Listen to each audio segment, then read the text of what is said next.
नमस्कार दोस्तों, मैं आप लोगों को आज एक मोटिवेशनल स्टोरी सुनाने जा रहा हूँ। यह कहानी बाप बेटे की है।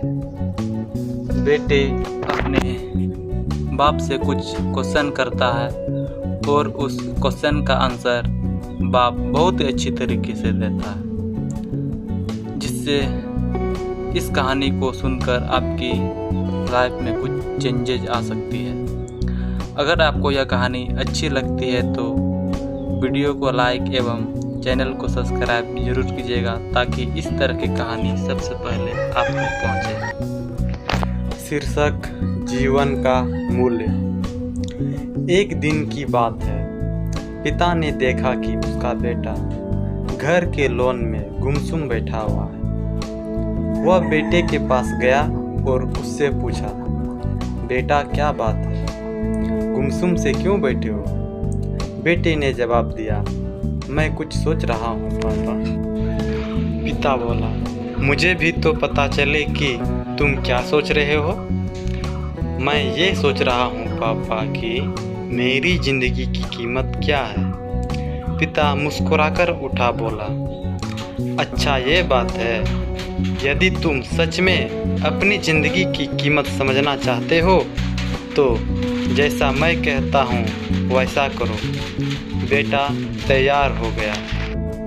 पिता ने उसे एक पत्थर दिया जो दिखने में साधारण सा ही था और कहा, बेटा इस पत्थर को लेकर बाजार जाओ, वहाँ किसी स्थान पर ये पत्थर हाथ में लेकर बैठ जाना। कोई इसकी कीमत पूछे तो कहना कुछ नहीं, बस अपनी 2 उंगलियां खड़ी कर देना। बेटा बाजार चला गया और एक जगह पर हाथ में पिता का दिया हुआ पत्थर लेकर बैठ गया। उससे वहां बैठे हुए कुछ समय ही गुजरा था कि एक बूढ़ी औरत उसके पास आई और पूछने लगी, बेटा इस पत्थर की क्या कीमत है? लड़का कुछ नहीं बोला, बस अपने पिता के कहे अनुसार अपनी 2 उंगलियां खड़ी कर दी।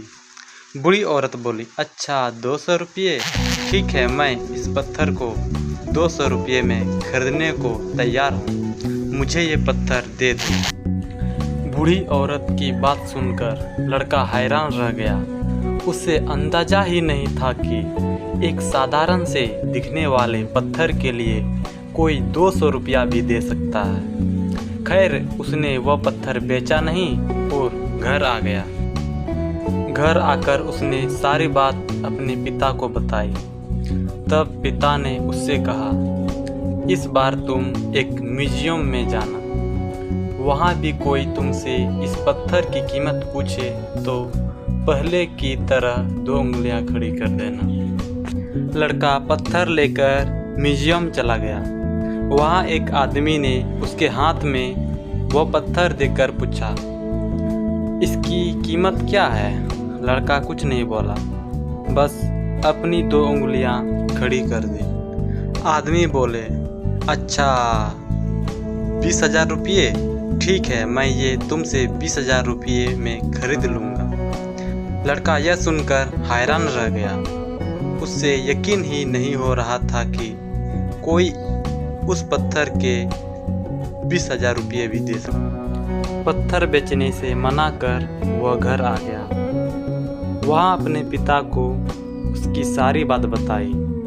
तब पिता ने कहा, अब मैं तुम्हें आखिरी जगह भेजता हूँ। इस पत्थर को लेकर अब तुम किसी कीमती पत्थरों की दुकान पर जाओ और वहाँ भी कोई तुमसे इसकी कीमत पूछे तो कुछ मत कहना, पहले की तरह बस 2 उंगलियां खड़ी कर देना। लड़का तुरंत किसी कीमती पत्थरों की एक दुकान में पहुंचा।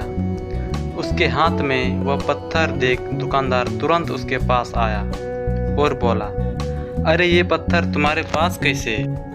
इसे तो मैं सालों से तलाश कर रहा हूँ। ये पत्थर तुम मुझे दे दो, बताओ क्या कीमत लोगे इसकी? लड़के ने बिना कुछ कहे अपनी 2 उंगलियां खड़ी कर दी। वो आदमी बोला, अच्छा 2 लाख रुपये, ठीक है, मैं अभी तुम्हें 2,02,00,000 रुपये देकर ये पत्थर तुमसे खरीद लेता हूँ। 2 लाख रुपये सुनकर लड़के की आंखें आश्चर्य से फैल गई। यह कीमत तो उसकी सोच से भी बाहर थी। खैर, उसने वह पत्थर नहीं बेचा और घर चला आया। घर पहुंचकर उसने अपने पिता को बताया। पापा, यकीन ही नहीं हो रहा कि कोई इस पत्थर के 2 लाख रुपये देने को भी तैयार है। ये कैसा पत्थर है पापा? कोई इसे 200 में खरीदना चाहता है तो कोई 20,000 में, और तो और इससे 2 लाख रुपये में भी लोग खरीदने को तैयार हैं। आखिर इसकी क्या कीमत है? पिता बेटे को समझाते हुए बोला, बेटा, तुमने अपनी ज़िंदगी की कीमत मुझसे पूछी थी ना। इस पत्थर की जगह अपनी ज़िंदगी को रखो और अंदाज़ा लगाओ अपनी ज़िंदगी की कीमत का। इस पत्थर की कीमत अलग अलग स्थान पर अलग अलग थी। वैसा ही ज़िंदगी के साथ भी है। तुम्हारी ज़िंदगी की कीमत इस बात पर निर्भर करती है कि तुम खुद को कहाँ पर रखते हो। यदि तुम खुद को 200 रुपये वाली जगह पर रखोगे तो तुम्हारी ज़िंदगी की कीमत भी 200 रुपये की ही होगी।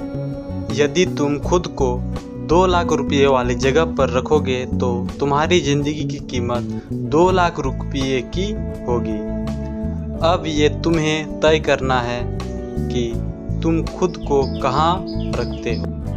हमें इस कहानी से यही शिक्षा मिलती है कि लोग हमारा और ज़िंदगी का अलग अलग मूल्यांकन करते हैं। जो हमसे प्यार करते हैं, हमें अपना समझते हैं, उनके लिए हम सब कुछ होते हैं। लेकिन जो हमें बस इस्तेमाल करना चाहते हैं, हमारा फ़ायदा उठाना चाहते हैं, उनके लिए हम कुछ भी नहीं होते।